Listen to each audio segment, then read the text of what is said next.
right, good afternoon, everybody, and welcome. Thanks for coming. We're here today to announce our findings in our review and investigation of the October 18, 2020 crash involving Mr. Jamal Gonsalves and members of the Providence Police Department, principally Officer Kyle Andres. First, let me say that this office has a continuing concern for the health and welfare of Mr. Gonsalves. I know that he is in a very difficult healthcare situation at the moment, and on behalf of this office and the people of the state, I want to wish him a full and complete recovery. As a father of two sons, it is not lost on me how difficult this must be for his family, his mother, father, and his fiancée. I've met with the family several times, including this morning. My door has been open to the family and counsel since this incident occurred. Met with counsel several times. I've met with the family several times. We met with them again this morning.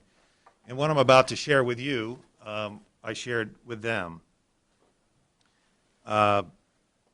This is a difficult situation because of the magnitude of the injuries sustained here. But let me say this. I wish it were otherwise. But in this office, throughout the year, we unfortunately have to address situations where something really bad happened at the hands of a motorist. The reality is that in most of those cases, there are no criminal charges. Sometimes in those cases, there is negligence. But most often in those cases, there is not what we need to find to establish criminal recklessness. And I will spend some time on that with you this afternoon. This matter was investigated pursuant to the protocol that I issued in June of this year. The purpose of that protocol is to bring independence to the extent we can do it, and I believe that we can, to a review of police conduct and potentially misconduct.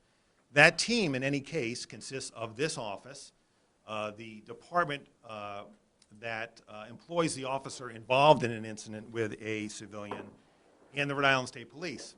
On the other hand, if it's a Rhode Island State Trooper that's involved, then it is a member of the police department where the incident occurs. The approach is the same in every one of those cases. The way it worked was this, effectively, that Providence Police and the Rhode Island State Police were responsible for gathering the evidence. What that meant was getting all of the witness statements, interviewing witnesses sometimes more than once. It was getting all of the video. It was working with my team, my civil rights team, to go over the facts necessary for us to reach a conclusion. Our civil rights team guided the investigation. We followed up with witnesses, and we asked members of the team to follow up with witnesses. A critical part of our analysis was the Rhode Island State Police Collision Reconstruction Unit. Their report, which is either 100 pages or a little bit over, will be released today. I want to thank the Providence Police and the State Police, and in particular, Lieutenant LaRue and his team for the State Police Collision Reconstruction Unit's report. It is comprehensive, and it tells us what happened in this case, and really informed our analysis of what this case means relative to the applicable law. Our own report will be released today. Our report reaches nearly 50 pages. All of the materials that inform that report will be released today as well. There are packages for you here in the back of the room. All of the materials will be posted on the office's website for the public to see as well. It's really important to me that we are transparent in this case.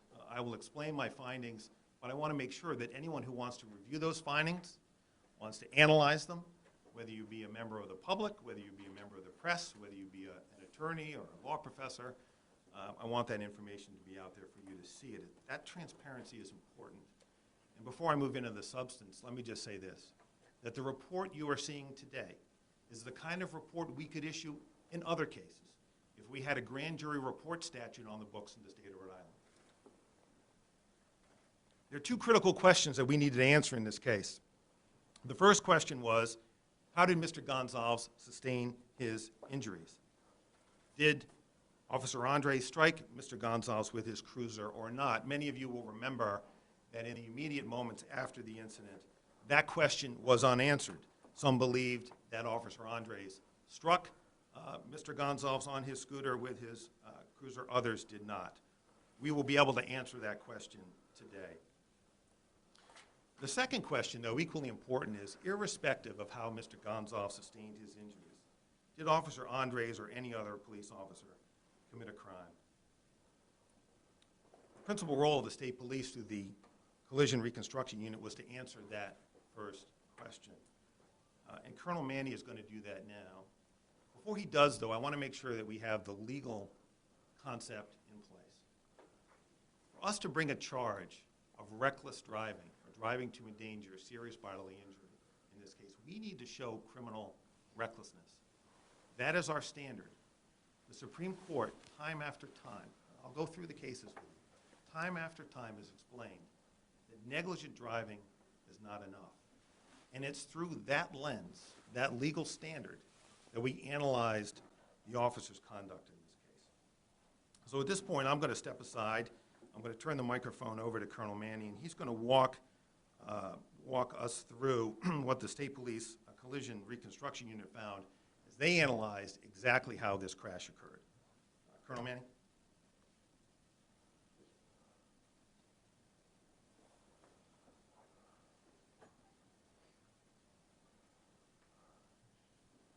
Good afternoon. Thank you, General. I will be giving a synopsis of the full report that the Rhode Island State Police Collision Reconstruction Unit did. My synopsis is 19 pages in length with 15 slides, which we will put up in sequential order. On October 19, 2020, the Rhode Island State Police was tasked with assisting the Providence Police Department and the Rhode Island Office of Attorney General with the reconstruction of a crash where the operator of a Yamaha Zuma scooter, Mr. Jamal Gonzalez, sustained serious injuries. The primary focus of this investigation was to determine whether the Providence Police Cruiser number 24, operated by Officer Andres, struck the Yamaha scooter, precipitating this crash event. The members of the State Police investigative team worked with members of the Providence Police Department to investigate the circumstances leading up to this event and obtain all relevant information to assist with the crash investigation. In the beginning, I used the word assist. The Providence Police did assist us with physical evidence and statements, as well as the Attorney General's office, but this was truly an independent investigation by the State Police Collision Reconstruction Unit. During the investigation, the members of the State Police were given full access to all this evidence, including the Providence Police Cruiser in question, the Yamaha scooter, the stop sign and post that was struck by the Providence Police Cruiser, Mr. Gonzalez's helmet and clothing, all the photographs of the collision scene, the body-worn camera footage of the responding police officers, every witness statement, 5 videos capturing portions of this event, the police radio transmissions, and the data from the cruiser's airbag control module. As part of the investigation, the members of the State Police investigative team returned to the scene and conducted an additional analysis of the evidence points. Slide 1, please. That is Lieutenant LaRue, who's the commander of the Collision Reconstruction Unit and a member of the Traffic Safety Unit, who's here today at the scene where the incident took place. This image is the wall of the building at the corner of Elmwood Avenue and Bissell Street where the crash occurred. The investigative team conducted a detailed forensic analysis of the Providence Police Cruiser, the Yamaha scooter, the stop sign, and Mr. Gonzalez's helmet, using magnification and macro photography. Please display Figure 2 and 3. Figure 2 shows the damage to the push bumper that is consistent with the impact with the stop sign post. Note that there is no damage to the left front quarter panel. This is extremely important because this is the only section of the Providence Police Cruiser that was out of video frames for any portion of time. Because it was a new cruiser, it was easier to determine that if there was any damage sustained because there were no other existing damage that we had to exclude in the investigation. Figure 3, please. This image is the rear of the Yamaha scooter. There's no damage of any kind that was consistent with being struck by the cruiser. There were a few scrapes to the cargo bar, and they were determined to be old based on the amount of rust on the scrapes. You'll see in the upper right portion of the slide, there's some rust on that handlebar, on the back bar. The investigative team analyzed cell phone video footage and fixed surveillance camera footage, breaking them down into individual video frames at a rate of 1 frame every 33 milliseconds. 3 of these videos were then linked together, synchronizing them over the same elapsed time. Figure 4, please. And 5. You can see on the upper left photo, freeze frame, there are 3 different videos and images here. One from Bissell Street, one from a cell phone on Elmwood Avenue, and one from a home surveillance camera on Elmwood Avenue, all synchronized together at the exact moment that the crash occurred. Figure 5. These images are the camera on Bissell Street and the home surveillance camera on Elmwood Avenue, capturing the moment when the cruiser struck the stop sign. As you can see in the bottom image, from this angle, it does appear that the cruiser is about to strike the scooter, but in the 2 other images, there is clear separation between the cruiser and the scooter. Figure 6 and 7. Figure 6. The investigative team created 3-dimensional scaled diagrams of the crash sequence to view the scene from additional perspectives and measure the distance apart for each vehicle. You notice in figure 6, 1 second from the sign impact, you see Officer Andre's cruiser approximately 14 feet from the victim. This image shows that at 1 second prior to the stop sign, the cruiser and the scooter were over 14 feet apart total. Figure 7. This image shows that at the time of the collision with the stop sign, the cruiser and the scooter were approximately 5 feet apart. The Rhode Island State Crime Lab also conducted a separate forensic examination of the stop sign and Mr. Gonzalez's helmet and clothing, and it provided its independent findings to this investigative team. During the investigation, it was determined that Officer Andres stated over the radio, quote, "Box this guy in," end of quote. That was approximately 6 seconds before his cruiser struck the stop sign. After examining the actions of the other Providence police officers in the area, to include Officers McParlin, Diaz, and Cabral, as well as an analysis of the timing of Officer Andre's broadcast, it was determined that no members of the Providence Police Department made any attempt or maneuver to, quote, "box in" Mr. Gonzalez prior to the crash. The Attorney General will elaborate on what the importance of that in this investigation. The summary of the investigation revealed that Mr. Gonzalez was operating the scooter south on Elmwood Avenue, several hundred feet behind a larger group of motorbikes. As Officer Andres followed the scooter on Elmwood Avenue, the cruiser's top speed of 35 miles per hour decreased over the next 5 seconds to 18.5 miles per hour due to intermittent braking. Figure 8, please. This image is the data taken from the cruiser's black box. It shows the last 5 seconds before striking the stop sign. At the intersection of Elmwood Avenue and Bissell Street, the scooter turned west onto the sidewalk of Bissell Street. Officer Andres followed the scooter and began to perform an emergency braking and steering maneuver. By activating his ABS brakes and increases his steering as the cruiser approached the sidewalk. The cruiser continued onto the sidewalk, and the front push bumper struck the stop sign while traveling at a speed of approximately 18.5 miles per hour, with the anti-lock brake system fully engaged. If you look at the bottom 2 lines on figure 8, you will see that it says engaged in the bottom right, that is evidence that Officer Andres had his foot fully depressed on the brake pedal, attempting to stop it with the ABS brakes fully employed. Figure 9, please. This image shows the reenactment by the Collision Reconstruction Unit at State Police Headquarters of the cruiser striking the stop sign post with its push bumper. The stop sign post broke from the ground and was projected forward and downward towards the brick wall and Mr. Gonzalez. During this time, the left side of the Yamaha scooter struck the brick wall in a sideswipe manner. Figure 10. This image is taken 0.6 seconds after the cruiser struck the stop sign. In this image, you can see the separation between the cruiser and the scooter as the stop sign comes down onto Mr. Gonzalez. Figure 11.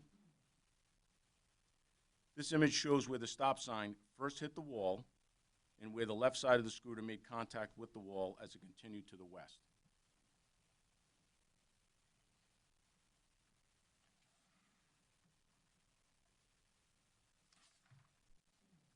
Figure 12. As the stop sign and post continued downward, the center of the stop sign, in line with its metal post, and those two jagged yellow lines in the middle is where the post would be, struck Mr. Gonzalez on the back right side of his helmet. The scuff mark in the middle is where the area of contact was.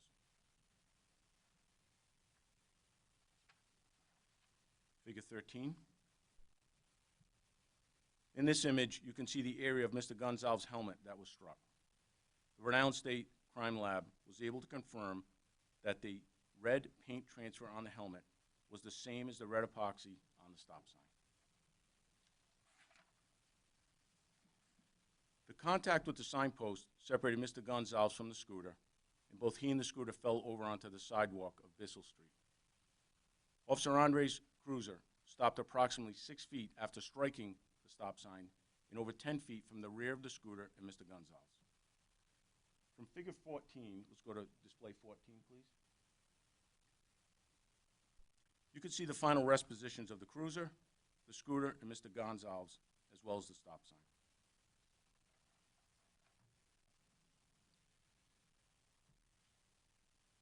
Figure 15, please. After an extensive examination of the scene, the vehicles, the damage, profiles, forensics, the video footage from 5 different angles, and numerous witness statements, the Rhode Island State Police investigative team determined that the Providence police cruiser did not strike the rear of the Yamaha scooter or its operator at any point during the crash sequence. Rather, it was conclusively determined that Officer Andres' police cruiser struck the stop sign on Bissell Street, projecting it downward onto the helmet of Mr. Gonzalez. The image you see in front of you is a recreation of the cruiser striking the stop sign and projecting it downward onto the helmet of the scooter operator. You can see for this to happen, the cruiser could not strike the scooter. This photo was taken at State Police Headquarters in North Situate. After the completion of our investigative team's comprehensive, independent investigation, our entire case file, to include the reconstruction report, 1,300 photographs, 5 videos, the scaled diagrams, and numerous witness statements, this was turned over to the Office of the Attorney General for their review of the incident. Thank you, General.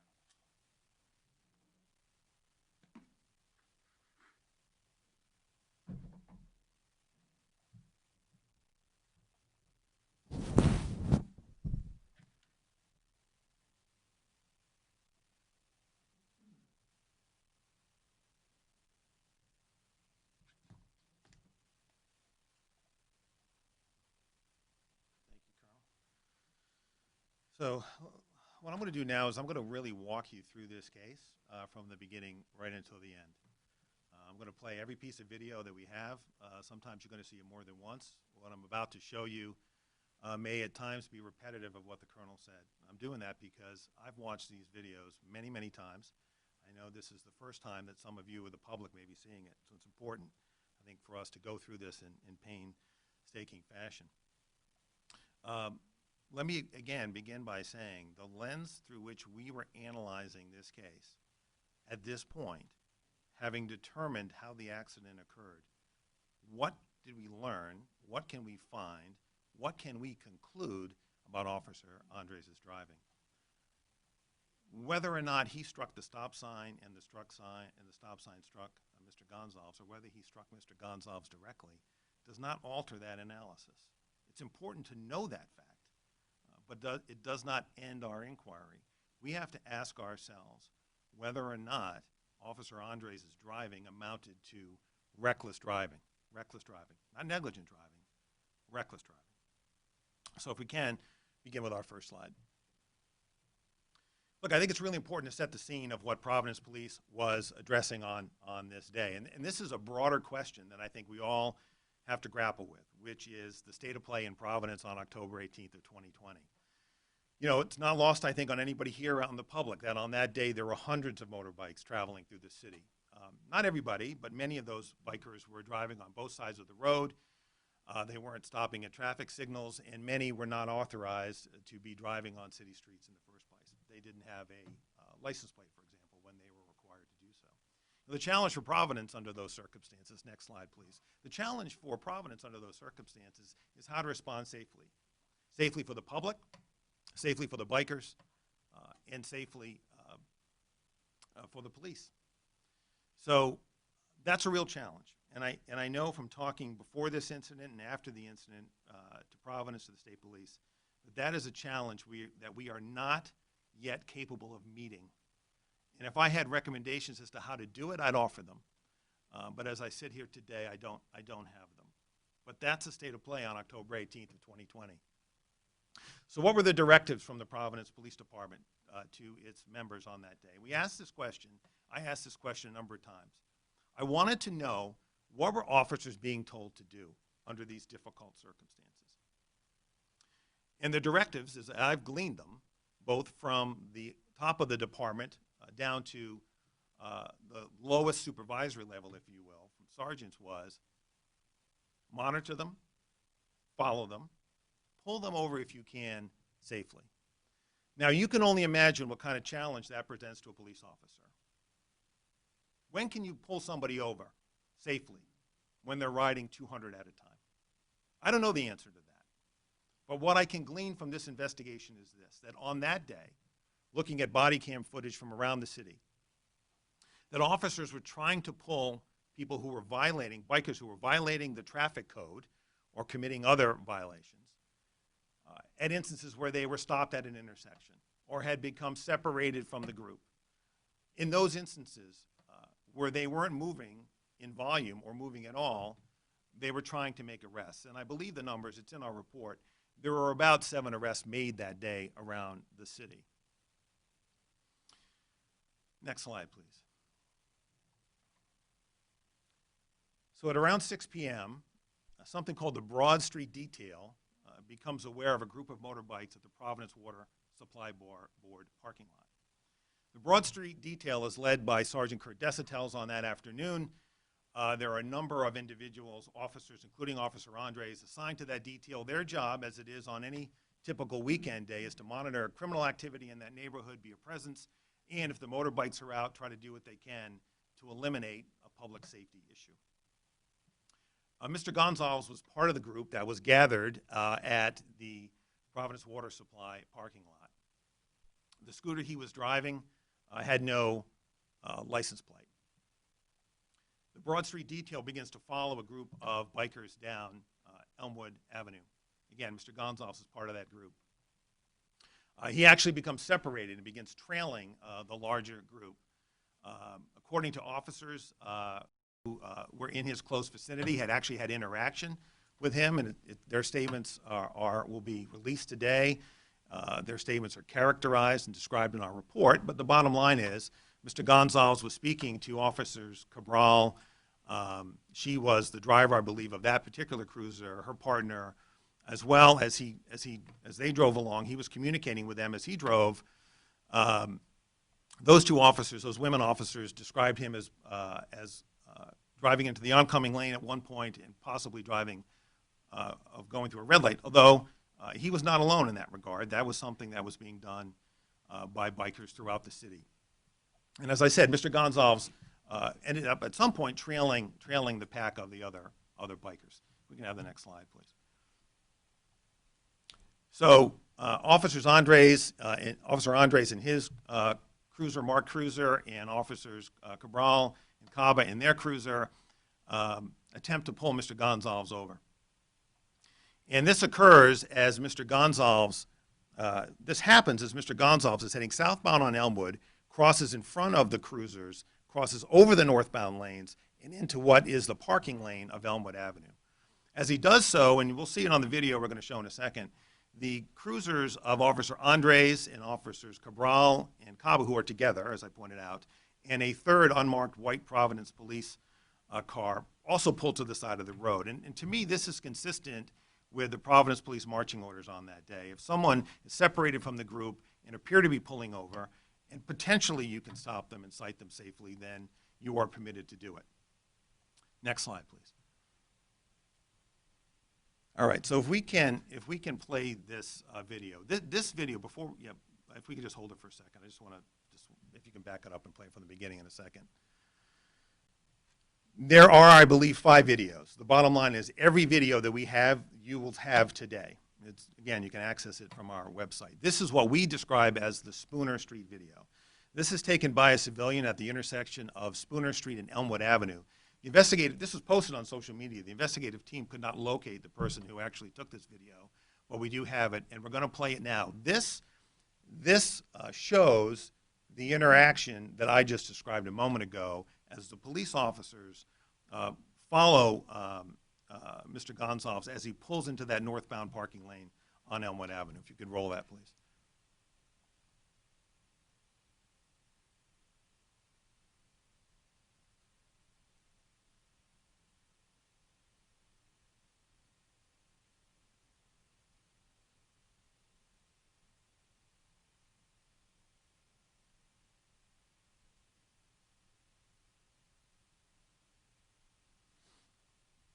Now, again, what you see in that video is a group of bikes go up Elmwood Avenue southbound, Mark Cruiser trailing with the flashing lights on, following. You see Officers Andres and Caba and Cabral pull to the side. You see Mr. Gonzalez circle and head back down Elmwood Avenue. If we could play that again, please.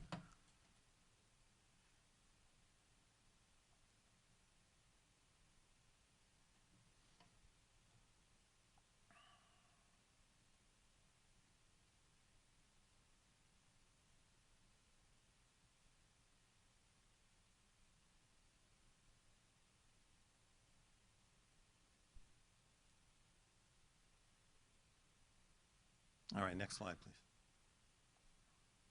All right, now this is a video taken by someone that we describe as civilian number 6. This is taken at the same point, or of the same view, or the same event, if you will, but taken from across the street. It shows, again, the large group of bikers going southbound on Elmwood towards Cranston.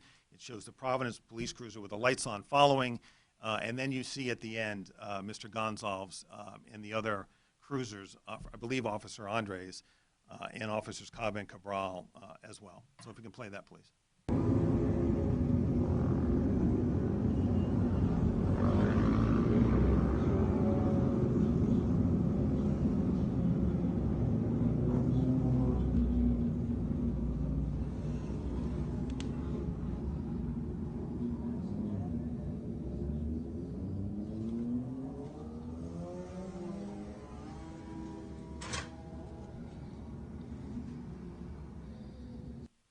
All right, so again, that shows the group going by, the following Providence cruiser.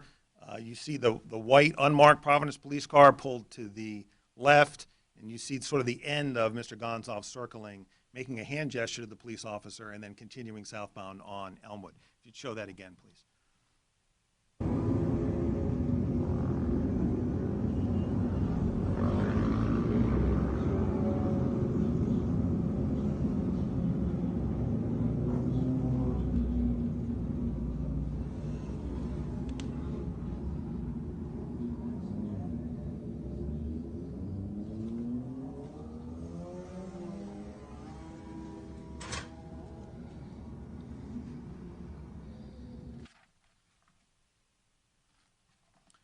All right.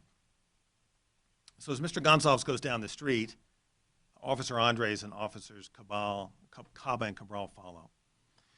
All right, so there's about 10 seconds or less between the time that following begins, that second following, if you will, and the crash. It's a very short period of time, and it's why you're going to see with these videos, we ultimately break them down into still shots. This is a critical fact, and we're going to spend some time on it. Officer Andres' radios box this guy in. So if we go to the next slide, please. Actually, you can play this audio. So this is an audio. This audio is not from Officer Andres' body cam. This is actually from Providence transmission records. So you're going to see the video in a second, but this audio is not coming from that video. Box this guy in. All right, play it again, please. Box this guy in. All right, next slide. Okay, if you could play this.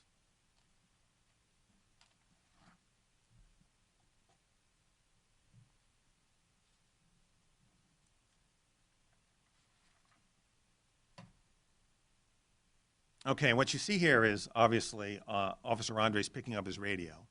And we've concluded, although it's not on that particular piece of video, because the way the body cams work, it doesn't record that audio going back that far. It shows the video, but not the audio. We've concluded, which I think is obvious, that that's the radio transmission that Officer Andres made. So go to the next slide, please. So this is the area of the collision on Bissell Street and Elmwood Avenue. Next. Okay, so we looked really closely at that box this guy in radio call, what the reaction was from other officers, what it meant for our case. The first question we had to ask ourselves was, did anybody on Providence Police react to it? Because whether or not Officer Andres said it or not, whether he should have said it or not, is ultimately not relevant to what we were trying to analyze. What was relevant was whether or not Mr. Gonzalez was boxed in, whether anyone took an action in response to what Officer McParland said. So what you're going to see here in the video and the slides that follow is that Officer McParland is also coming down southbound ahead of Mr. Gonzalez and Officers Andres and Cabal and Caba. And he makes a right turn on Bissell Street. He makes a three-point turn, turns around, and waits at that stop sign, the stop sign that plays a large role in this case. The group goes by, that we've already seen on the video. The trailing Providence cruiser goes by with the lights on. And at that point, Officer McParland pulls into the intersection to make a left northbound on Elmwood. The Cranston City line is not far down the street. He pulls into that intersection as determined by the Rhode Island State Police Collision Reconstruction Unit just before Officer Andres' radios box this guy in. Again, Officer McParland moves into the intersection. You can see on the video we're about to see that he brakes, and then he nearly stops, and then he proceeds forward as Mr. Gonzalez approaches. And Officer McParland continues to drive forward when he realizes that Mr. Gonzalez is going to go behind him. Now, what's really critical about this for our analysis was that Officer McParland moved and continued to move. So next slide, please. So we're going to show a bunch of videos here. This is the Elmwood Avenue, Bissell Street intersection. This is the Bissell Street video. This is the video. And again, we're focusing here not so much on the crash, but we're focusing here on what Officer McParland did and whether anything he did was in response to the radio call, box this guy in. So this is a piece of that video. We're not showing the crash. We'll come back to that later. Here we are analyzing, this is the analysis we did, what was Officer McParland's reaction, if any, to that radio call by Officer Andres. If you can roll this, please.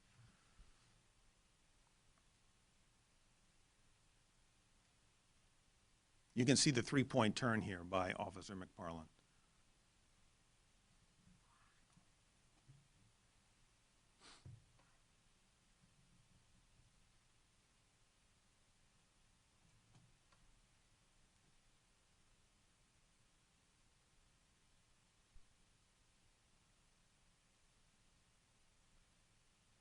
And there's a little hitch in this video. That is in the original as best we can tell. So that hesitation you see in the video is in the original. It may be a technological thing.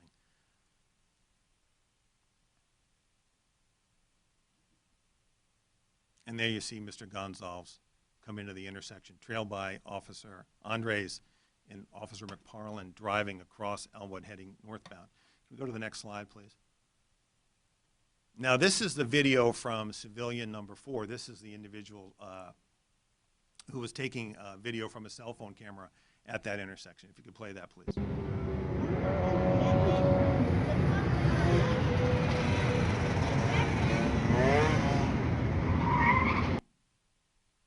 And again, what was important to us as we reviewed these videos was that Officer McParland was moving.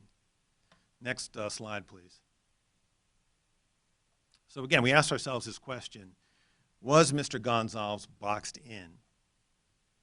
Well, as I said earlier, for that to happen, for that to have had an impact on this crash, Officer Andres would have needed the help of other officers. Boxing in is one officer driving someone into another.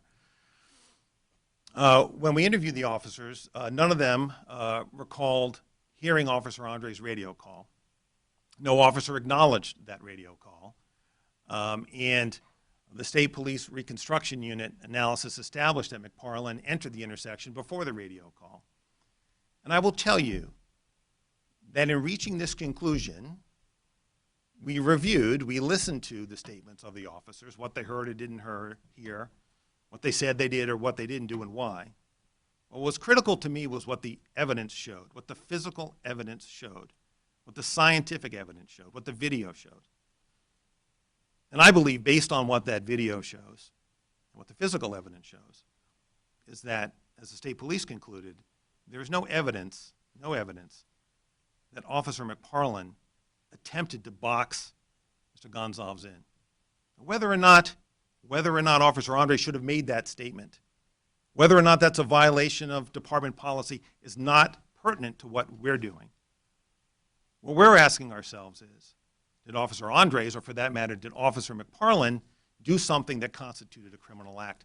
For Officer McParland to have that kind of liability, he would have needed to respond to Officer Andres' request. And we have established and have determined that that did not happen. If we can go to the next slide, please.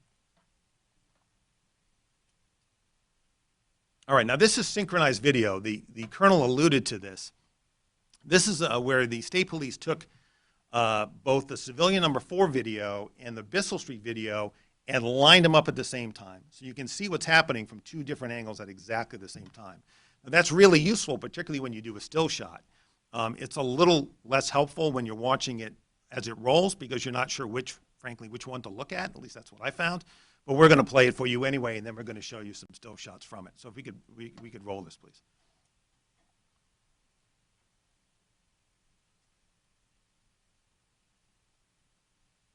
If you could do that again, please.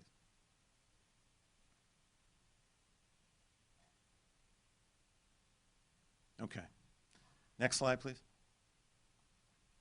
All right, now these are the still shots. Now these are still shots from the synchronized video taken half a second apart from one another.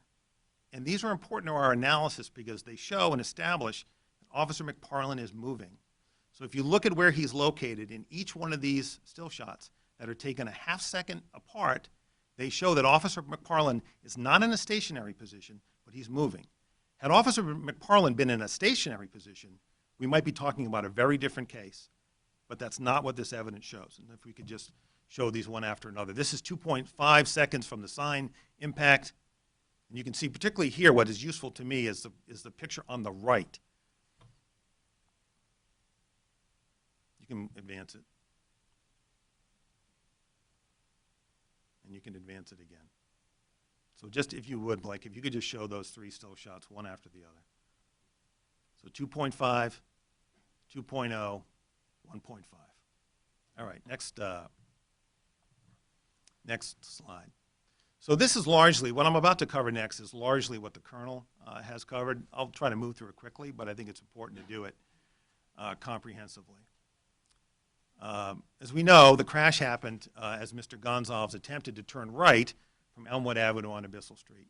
He went on the sidewalk between the stop sign and the wall of the building at the intersection. Next, please. There we have the stop sign. Next, please. And then here's the Bissell Street video. We're going to roll this again. This will show the entire crash sequence. And again, I'm showing, before you play it, I'm showing you this. I recognize it's difficult to see. I'm showing it to you because I want you to see everything that we reviewed. And then I will show you still shots from the crash, which help explain why we reached the conclusions that we did. So go ahead.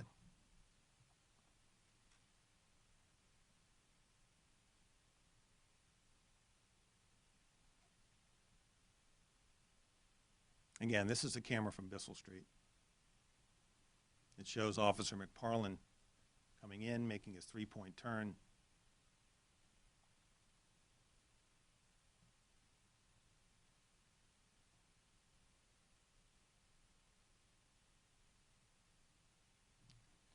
We done? Next. All right, this is civilian number 4 video. Again, this is the person from their porch on Elmwood Avenue. Go ahead.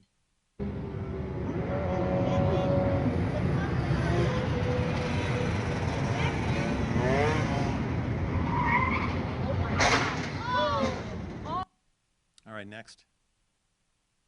And this is from a fixed surveillance video on Elmwood. That's actually civilian number 4 in the foreground, filming on his cell phone. This is from a fixed surveillance video at the same point in time. Again, I'm showing this to you because I want you to see all of the evidence that we have. Go ahead, Blake, please. That's the officer trailing the larger group. There's Officer McParland pulling out.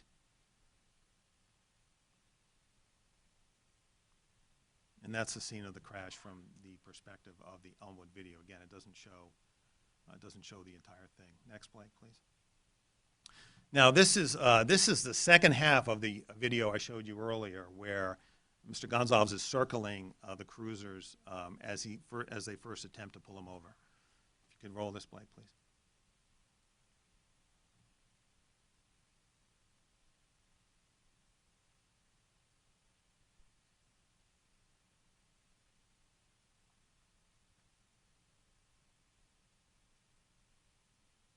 Doesn't show the crash incredibly well. The audio is muted here because some of the language is such that I didn't feel comfortable putting out over over a live stream. But that audio will be available to you, so you'll be able to hear what the words of this person. Next, Blake, please. All right, and then this is the synchronized video of the crash. Again, this is Bissell Street, and I believe civilian video number 4.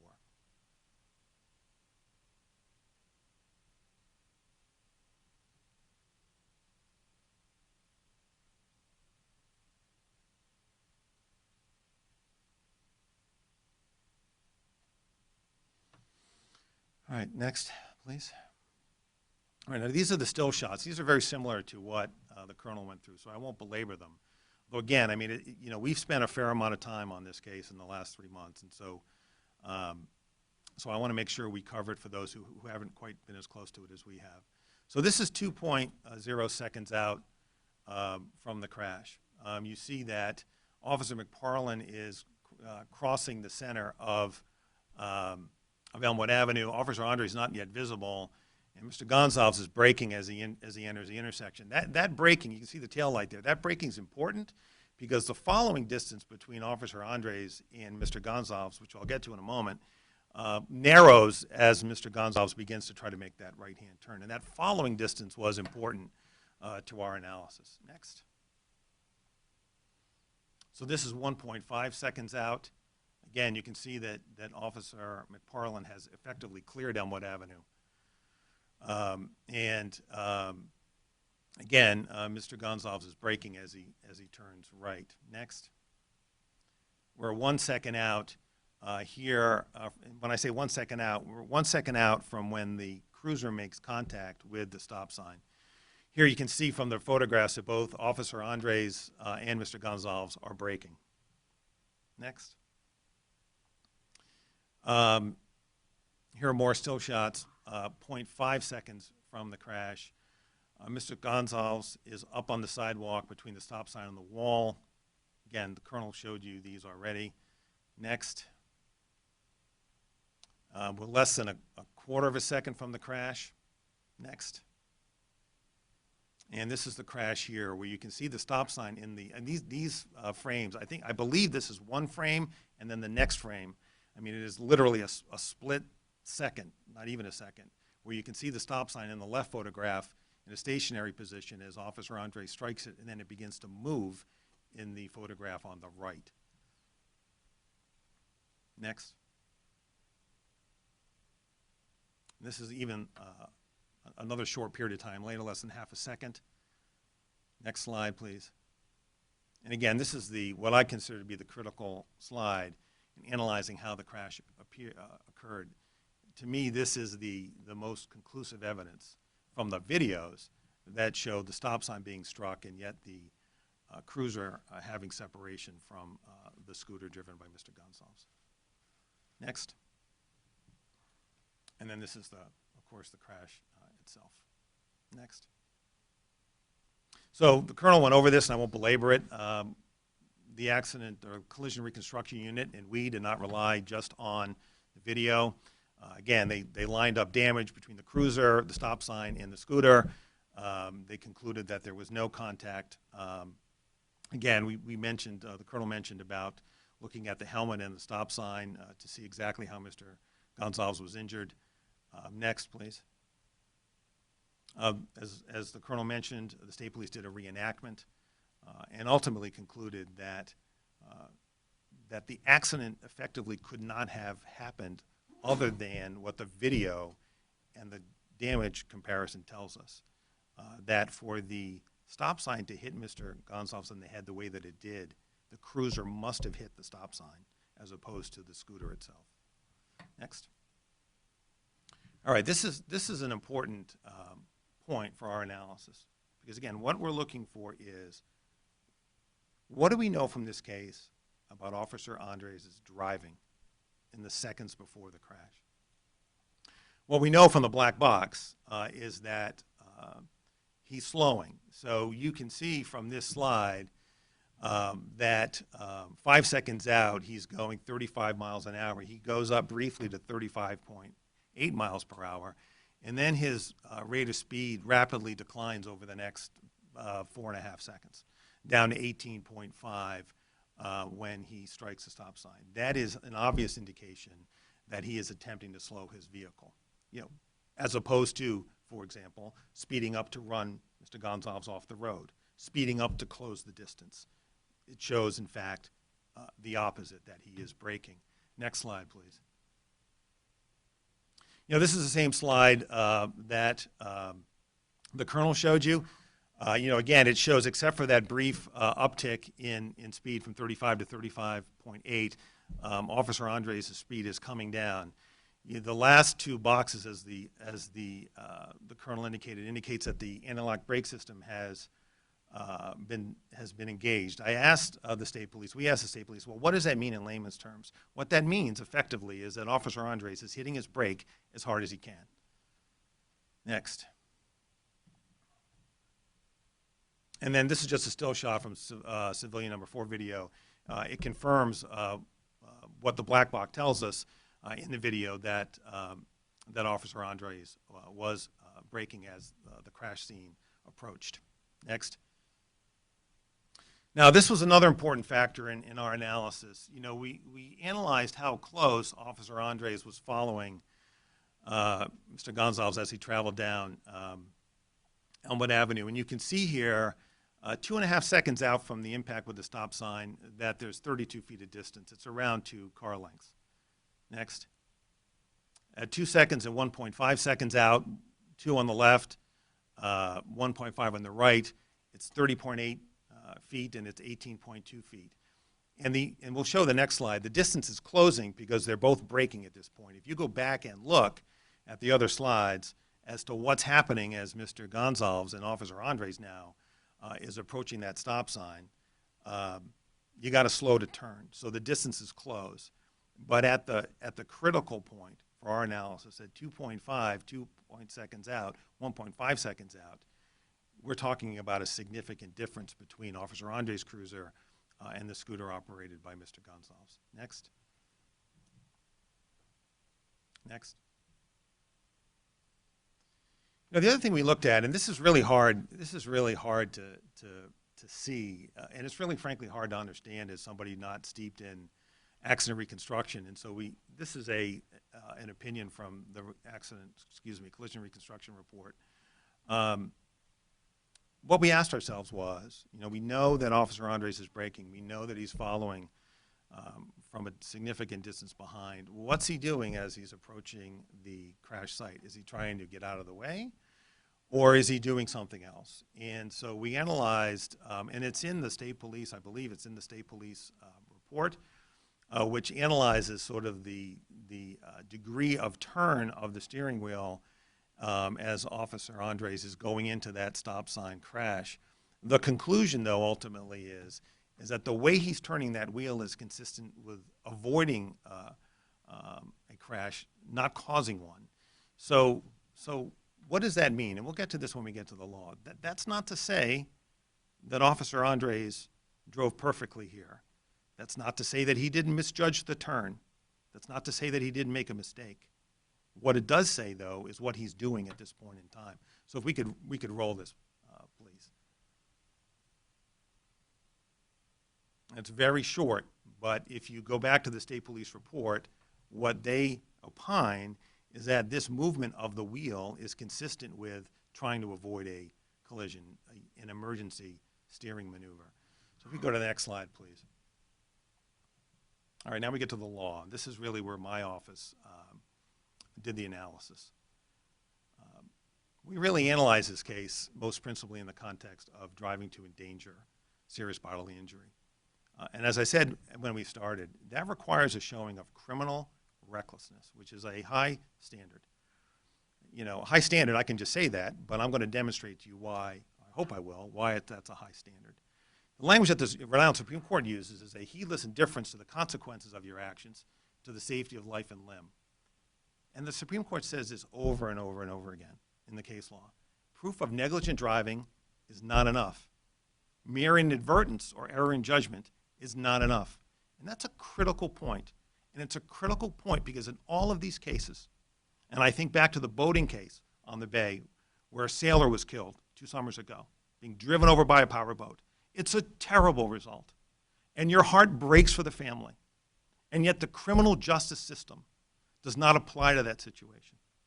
It may be a boating moving violation, as it was in that case. It may be a negligence action. I didn't follow that closely. But what it's not in that case is a reckless action. The Supreme Court has been very, very clear about it, going back as far as 1969. We can go to the next slide, please.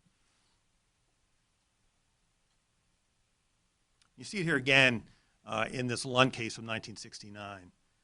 Reckless or recklessly in the penal, that is the criminal statutes, connotes something more than the negligence necessary to support a civil action for damages. Commission of a mere traffic infraction does not, in and of itself, satisfy the threshold for recklessness. Have the next one, please. So what's heedless indifference? That's a term of art as much as anything else. So again, we look to the case law for this. This is a quote from State versus Arnold from 1979. And they talk about evidence such as intoxication, excessive speed, or defective equipment, meaning knowingly defective equipment. I know my brakes aren't working. I drive anyway, and I rear-end somebody. We go to the next slide. So what do we look for based on what the Supreme Court has told us? And this happens in every single accident case that we get. Now, I will tell you that the police don't bring us every case where there's an accident or a collision and somebody dies. If you ask my team, they'll tell you that. They bring us a lot of them, though, and this is what we're looking for. They don't bring them to us because they know it doesn't meet this standard. We're looking for excessive speed, intoxication or impairment, texting, weaving in and out of traffic, passing on the right at a high rate of speed, tailgating, or failure to brake. Frankly, it's the kind of thing that if you're traveling down Route 95, you know it when you see it. You know it when you see it. It's the guy in front of you who's driving like a maniac, or the woman in front of you who's driving like a maniac. Go to the next slide. Now, I got a lot of slides up here around case law, and this is what makes it difficult as a lawyer to try to explain sometimes to press and public how we reach the conclusions that we do. And I'm not going to spend a lot of time on these cases. You're going to have my slides. It's in our report. What we try to do here, though, is capture what's enough and what isn't enough based on past cases. In this Lund case, the bottom line is the facts in that case is somebody's driving on Ocean Road in Narragansett, misjudges a turn, hits a tree, young woman dies. Supreme Court, negligent, not reckless. Next slide, please. State versus Arnold, another case on 95. A truck driver comes over a ridge, fog, strikes a car that stopped on the roadway ahead of him, kills a 14-year-old girl. Trial judge convicts. No jury, trial judge convicts. Going too fast under all the circumstances, trial judge says. Should have started to take proper action before he did. Supreme Court reverses a conviction, negligent, not reckless. Next slide. So we contrast State versus Watkins. This is a case from down in South County where the Supreme Court did find reckless. You can see the distinction. The defendant strikes and kills a 6-year-old boy in the Bradford Bridge. He's going 30 miles an hour over the speed limit. He crosses over to the opposite lane of traffic in a no passing zone, has a clear view of everybody in front of him, doesn't brake. Different case. Next case. These are some other cases that I won't go through these in detail. Again, they're in the slides. But again, what we're looking for in these cases, and we're looking for it because it is what the Supreme Court has taught us we need to look for. High rate of speed, failure to brake, intoxication, weaving in and out of traffic, passing on the right. Where we don't have that kind of conduct, we don't have reckless driving. We may have negligence. We may have civil negligence, but this office does not bring civil lawsuits. What this office brings are criminal cases that we need to prove beyond a reasonable doubt where we can establish reckless conduct. So why does this matter? Because when the jury is instructed as to what they must find, what I just said to you is what the jury's going to hear. The jury is going to hear that. And if there's a conviction on appeal to the Supreme Court, we're going to be talking about these very things. And so that's why we look at the law. And I don't put these up there to drown you in legalese, although I know some of you in the media are taking law classes at Roger Williams. I commend you for that. But that's why we look at the law so closely. We can have the next slide, please. And the next one. So this is our conclusion, and it's in our report. Basically, given the comparatively low and decreasing speeds involved, the following distance between the vehicles, the unexpected path of travel by Mr. Gonzalez, the extremely short time frame by which Officer Andres had to react, the fact that he was engaging in emergency steering maneuvers, and the fact that he was braking, and at the point of impact, or immediately a point of impact, maximally braking, causes me to conclude that this is not a reckless driving case. Is it a tragic case? Yes. Might it be negligence? Perhaps. But what we cannot prove here is a reckless driving case. We also analyze the case in the context of intentional conduct. And frankly, there's no evidence to build an even more challenging case that Officer Andres intended to cause harm here. The evidence just does not support that. And I will tell you, as I said in the beginning, that these conclusions are based. I didn't put anybody's witness statement up here. I put the scientific evidence up here. I put the video evidence up here because that is what this conclusion is based on. When you review the civilian witness statements and when you review the officer's statements, they conflict. They're not consistent. You'll see it. We saw it. And so I went back to where I knew I had the truth. When no one, and I'm not saying anybody deliberately told us a falsehood. This happened really fast. You see that video. Can anyone from the live video really figure out even whether or not the cruiser hit the scooter? It's only until you break it down that you can see that. And I credit the state police team for being able to do that and allow us to be able to do that. That's what we based our conclusions on. So where do we go from here? What we didn't find, as I said, was whether or not there was civil negligence here. You know, I don't want to characterize his statement beyond this. You have you have Officer Andres' statement. You take it for whatever value you will. He acknowledges he misjudged that turn. But misjudging that turn does not make him criminally reckless.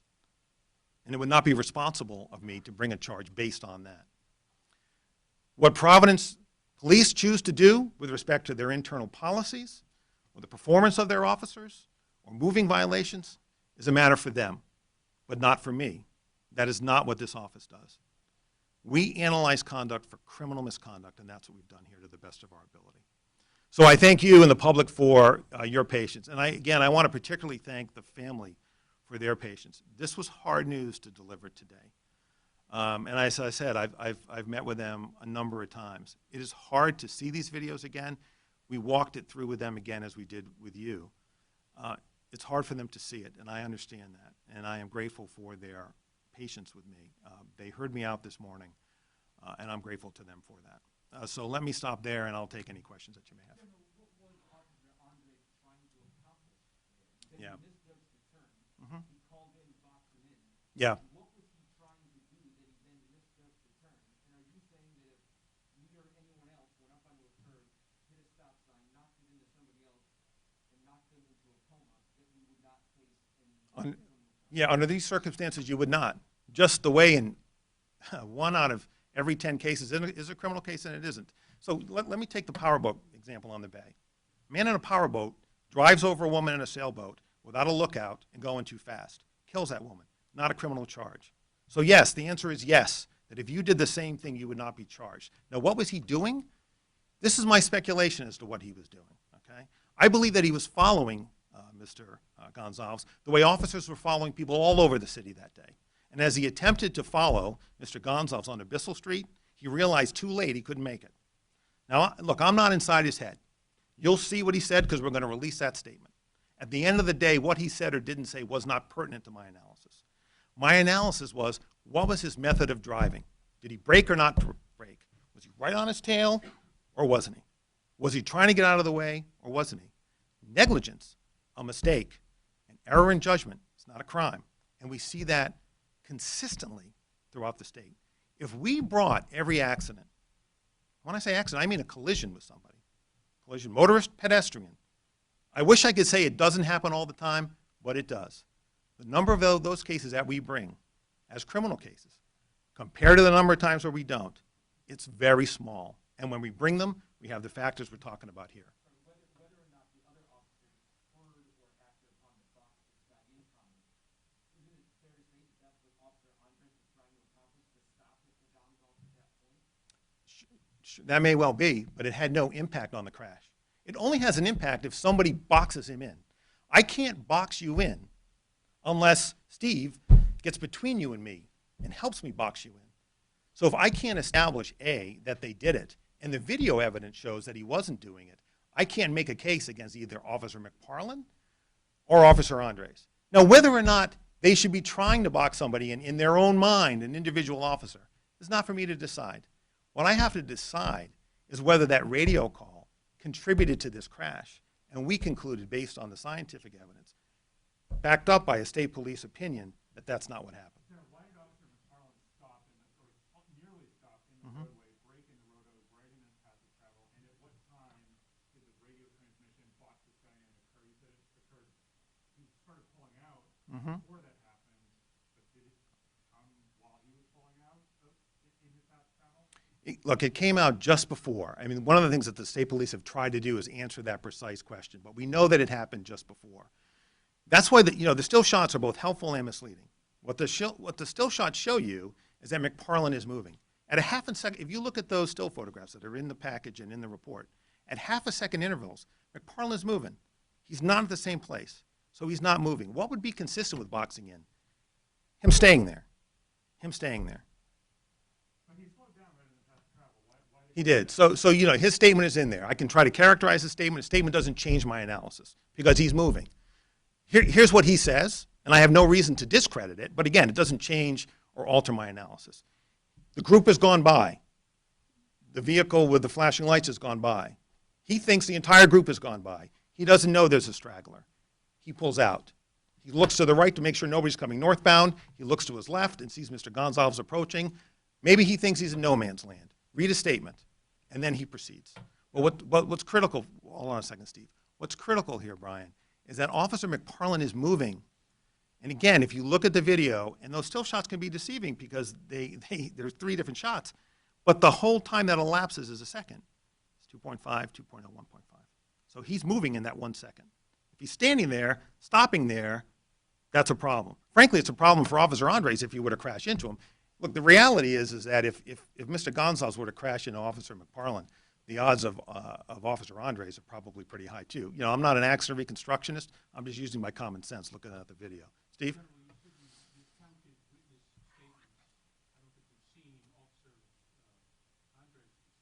You will. You will.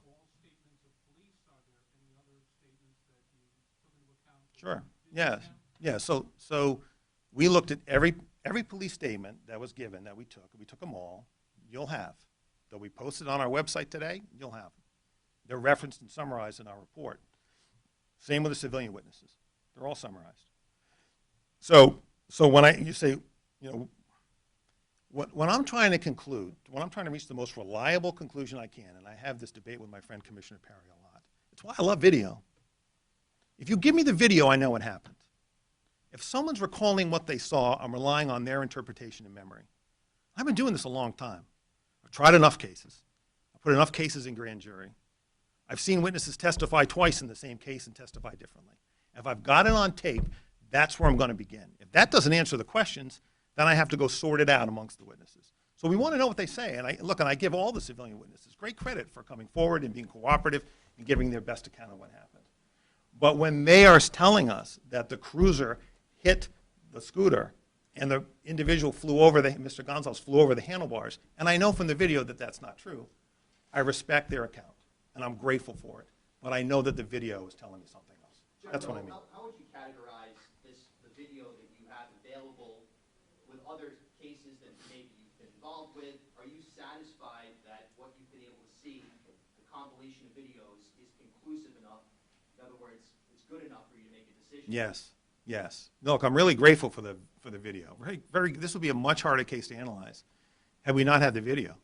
There's no question about that. Because as you'll see, when you see we're releasing it all so you can see it. When you read the reports, there are some consistencies between some witnesses and there are some inconsistencies amongst others. Again, by saying they're inconsistent, I do not at all mean to suggest that they're telling me something that is deliberately false. What I'm saying is that when you have an entire event that happens in 6 seconds or less, that quickly, from distance, I mean, even civilian number 4 is going from Officer Andres and Mr. Gonzalez back to McParland and back to Mr. Gonzalez and Officer Andres again. You miss things, it happens fast. So again, the video was very helpful to us. And where we could, which was really everywhere, we relied on the video. General, I noticed that texting is one of the things for recklessness. I also noticed that he had his hand off the wheel at one point so he could make that call.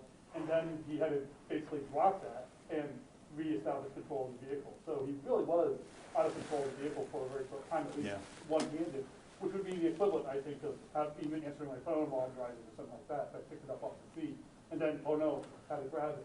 So did that factor in at all?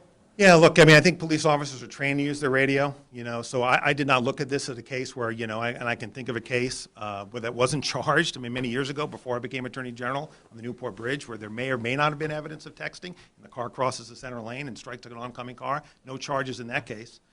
So look, a lot of times, and as I indicate, maybe not in that slide, but in the report, it's typically a combination of things. And so that fact alone, Steve, would not change the analysis. General, what do you say that people, despite you explaining the law and the evidence, are not going to be satisfied and think this is another case of a police officer skating on a situation involving a person of color or the ATV riders are being targeted, especially in today's climate? What do you say to those people? Yeah, I'm glad you asked that question, because as I walked in here, I said to my deputy, D. Goldstein, someone's going to ask me, what do you say to those people? Here's what I say. First of all, let me say this. There was no reluctance on my part to charge anybody. There are times, as you've seen lately, where I get criticized for charging people when people think I shouldn't have charged. I'm not afraid to charge anybody with anything that I believe warrants a charge. I don't care if you're a politician, I don't care if you're a police officer. I've charged police officers. I've got 2 pending cases against police officers right now. I had one when I was U.S. attorney where that police officer went to federal prison for almost a year for beating a juvenile in Woonsocket. There's no reluctance on the part of this office to charge police officers. Do I like charging them? Of course not. Of course not. Most police officers are doing an honorable thing under tough circumstances in what can be a thankless job. They're public servants. They don't need me to apologize for them. But there's no reluctance on my part to bring a charge against anybody, powerful or not. What I try to do is get it right. And what I can't do is alter my analysis because people may not like the result. As soon as I do that, I am tetherless. I have to be tethered to the law and the facts. And if I can't do that, I don't belong in this job. So that's what I say, with respect. And I understand it. Will Officer Andres, Commissioner or Colonel, will Officer Andres face departmental discipline or any other officers for what happened that day?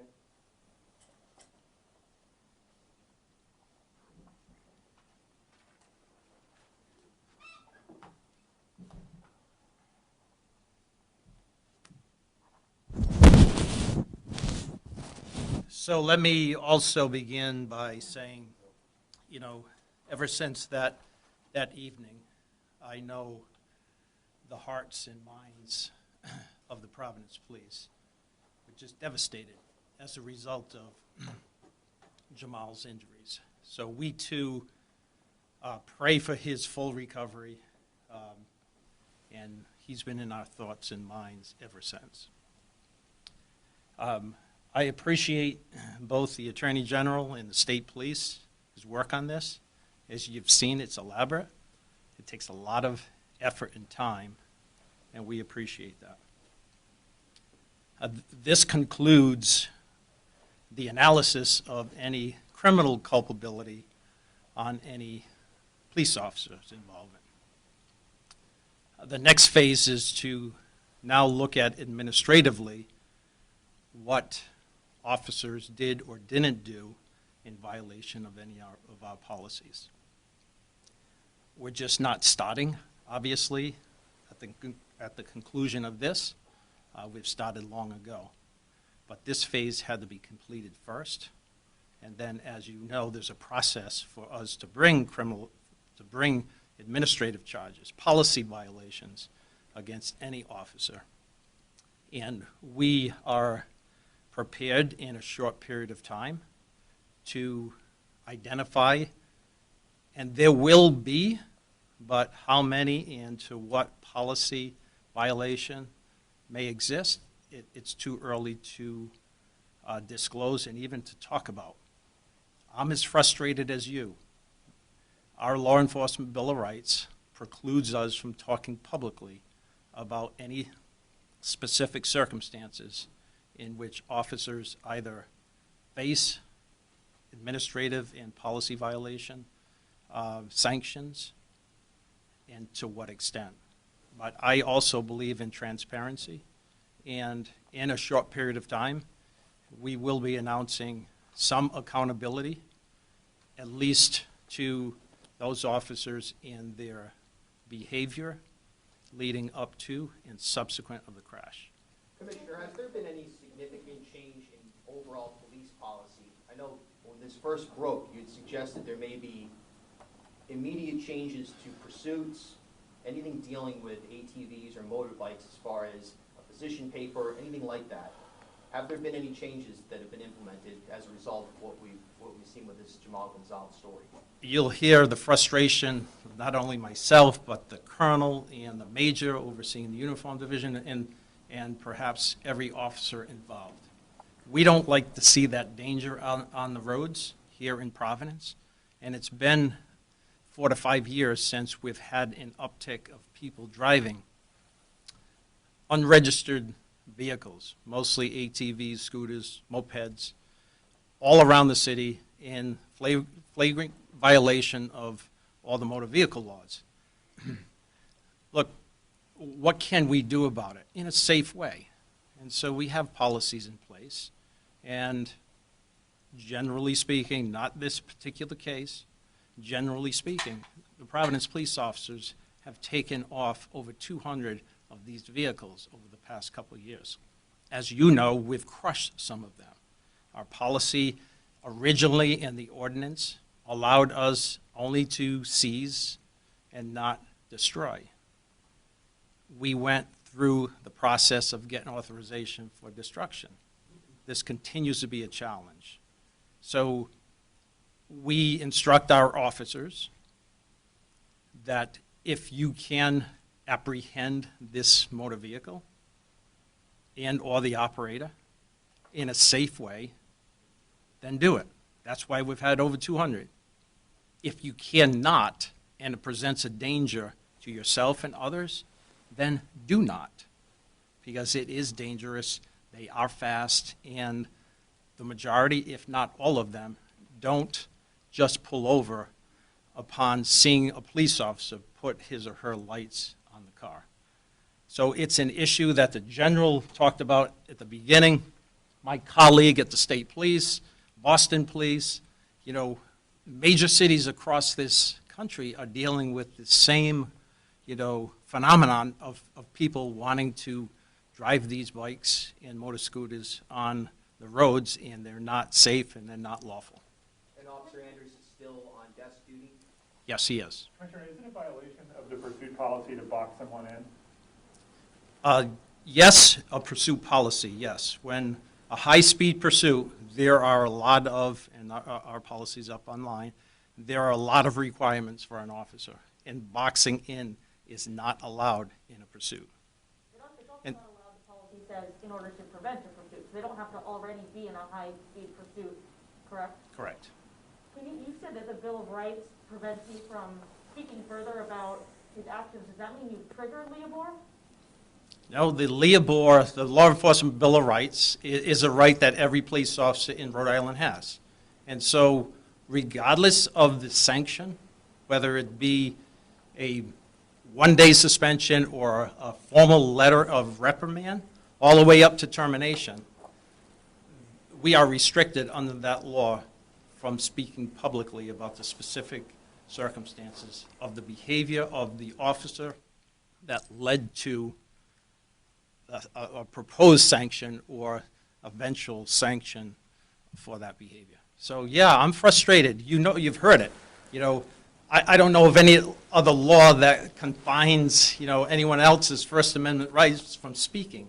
I get the fair trial. I get, the perhaps the intention, but we're, as police administrators, restricted from what we can say about pending cases. Once the case is done, whatever, and I'm not talking criminal, administratively, once it's done, then that's different. You're no doubt aware there's some skepticism in the community about the outcome of this and the fact that no officers are being charged. Of course, yes. We're well aware of that. And alls I'll say to that is, we look at the evidence. And to the extent it's independent evidence, like video and audio, that doesn't change. But we can, regardless of the severity of the injury or the person that was involved, all those circumstances, we have to rely, and I rely on the professionals here at the Attorney General's office that's been doing this for a long time. And I've seen it in other cities as well, that there's outrage about police behavior, and there's no criminal charges as a result of it. I get that perspective that exists. In this case, the evidence, in my view, is pretty clear, and a determination, independent of my view, was made by the prosecutors. Steve, look, I get that. I get it, Anytime I get a phone call and there's been an interaction between a police officer and a civilian and it's a bad outcome, trust me, that's not the highlight of my day, because I know what's coming. And I come back to what I put in place this civil rights team in part for this reason. So you ask, how does that impact this? It impacts it in this way. I've been a prosecutor for a long time, okay? Steve Dambrick's been a prosecutor for a long time. Dee Goldstein's been a prosecutor for a long time. John Corrigan's been a prosecutor for a long time. I know that because we've worked with police officers for a long time, look, there may be a perception that I can't judge a police officer objectively. I believe that I can. I believe that's my job. But why I established a civil rights team was this. It's why my civil division civil rights advocate and my civil division's civil chief, Miriam Weisenbaum, reviewed, signed that report, and participated in our deliberations. Because I want another perspective, one that's not from a career prosecutor. I believe we can size it up right, but that is my check. And that is the best way of doing it that I'm aware of. When someone comes to me and tells me another way to bring another point of view into the analysis, I'm happy to hear it. But for a criminal case, that's how it works. And I'm confident that's what we accomplished here. I get that no matter what I do, no matter how much I try to explain it, I will not satisfy some people. One thing I can do is two things. I can make sure that I know that we did the best job that we could, and here it all is, folks. You got it all. You got my 50-page report. You've got the 100-page state police report. You've got every witness statement. You've got every video. You got every piece of scientific evidence. You know, we talk about the grand jury, and the grand jury is a powerful investigative tool, but what the grand jury can't give you is what we're giving you today, which is the information. And that's why I chose not to use it. I chose not to use it because I can't do a grand jury report. I didn't need it to do an investigation because I didn't need to force somebody to talk to me. Again, it's why I thank the civilian witnesses. Didn't have to compel them before the grand jury. And I knew that my ability to share my results with the family and with you and the public was going to be highly limited if I went to the grand jury. All right? So to answer your question, Steve, it's a long answer. I can only do so much. I can only do so much. But what I'm trying to be is transparent and to give you a thorough assessment of why we reached the conclusion that we did. And the takeaway for others, Brian, will be really for them to take away. Given your announcement today, there was the Jacob Blake announcement in Wisconsin, the riot, the storming of the Capitol yesterday, and a lot of people upset that a lot of those people were allowed, this has nothing to do with you, but were allowed to walk out of there and say that people of color would not have been treated the same. Are you expecting any unrest, maybe Colonel Manny? And what would you say to that possibility and what they may be faced with, given the circumstances here and across the country? Well, look, I can't, in the last 24 hours from the time you reached out to the family yesterday morning, my focus has been here. I have not focused, I'm aware of it generally, and of course, you know, I saw yesterday what was happening in Washington. But my focus has been on this case for the last 24 hours, making sure we were ready to go today, and I was prepared to make this presentation and to meet with the family this morning. So look, you know, I can't speak for what prosecutors do elsewhere. I can't speak for what, you know, people who take the outrageous steps of breaking into the Capitol did yesterday. I mean, do I think it's offensive as a person in elected office, as a prosecutor and as a citizen? Of course I do. It's outrageous and frankly very chilling. My focus today is on this case, to deliver this information to the family and then to deliver it to you. If, Colonel, if you want to weigh in on the broader picture, I leave that to you. Brian, the issue of 50 to 200 motorbikes being on our roadways and highways is a major public safety issue. The Providence Police Chief, Colonel Clements, Commissioner Parry, and I have sat down, along with other police chiefs across the state, to try to come up with a solution for this. It's a very complex and tough issue to address for many reasons, one of which there's such drastic measures that it would endanger not only the motorist on the highway, some of which have provisional licenses and are new to driving. It would endanger the police officers who are trying to enforce these motor vehicle laws, but also endangers the people on the motorbikes. And I explained that to the family today. So we are doing tremendous outreach to our community leaders, talking to everyone. Please do not take to the roadways or highways with these dangerous vehicles. Do we anticipate it could happen? Hopefully not, that it will, but we are prepared for anything. And if someone is caught and we can stop them, they will be criminally charged. So this is a national issue, as the Commissioner stated. It's not just Rhode Island. Every major big city and state has this same issue with this new phenomenon of driving these unregistered motorbikes on our roadways and highways. What your investigation determined about how Mr. Gonzalez sustained his injuries? Because he was wearing a helmet, Was it the stop sign? Did he hit his head on the wall? Was it, I know officers dragged him at one point. What was the determination there? So in speaking with the collision reconstruction expert, Lieutenant LaRue, who was here, our task was to determine what, not what the extent of the injuries are, but what occurred.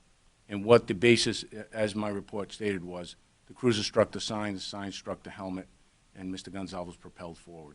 So I'm not a healthcare professional, a medical professional, I would not be able to answer that question. And just for the attorney, go ahead. Well, Steph, if you could restate your question, I'll try to answer it if I can.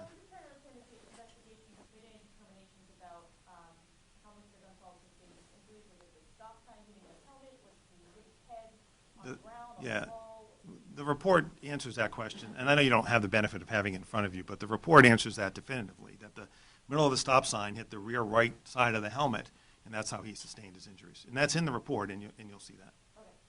At the beginning,